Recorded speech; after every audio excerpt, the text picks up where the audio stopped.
you wake up with a specific intention.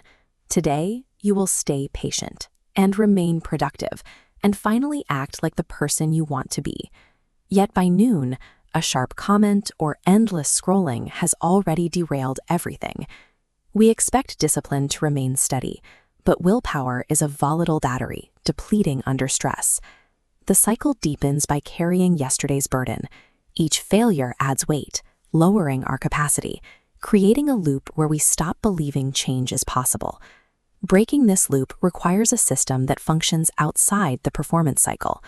Real rescue operates as a protocol that activates precisely when we hit the ground. Moving past the morning defeat means moving away from a reliance on fluctuating personal strength. It requires an external system of rescue that remains unaffected by our own internal energy levels. The Book of Lamentations describes a structural design for this rescue. It says, "Because of the Lord's great love, we are not consumed, for his compassions never fail. They are new every morning." The text highlights a reality where we are not consumed.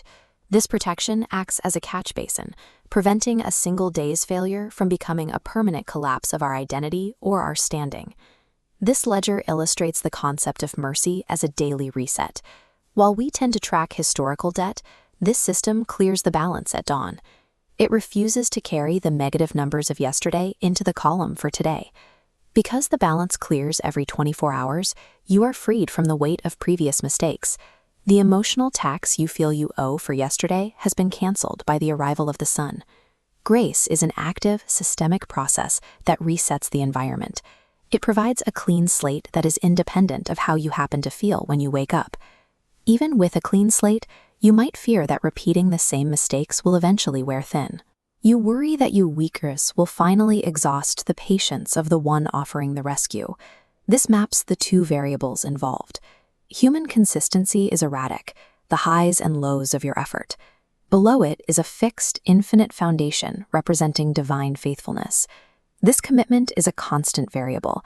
It does not rise or fall based on your performance. Look at what happens during a failure. Even as your effort plunges, the foundation remains unmoved. The space created by that drop is immediately filled, showing that the promise to love and rescue you stays intact, precisely when your own strength flatlines. Since the rescue is built on an unchanging nature rather than a fluctuating effort, the connection remains stable. You are supported by something far more durable than your own consistency. To make this reality part of your morning, it helps to anchor the truth in a physical rhythm. Tomorrow morning, as the water hits your face at the sink, use that sensation as a reminder. Yesterday's failure is obsolete. As the water moves toward the drain, visualize the guilt of the last day leaving with it.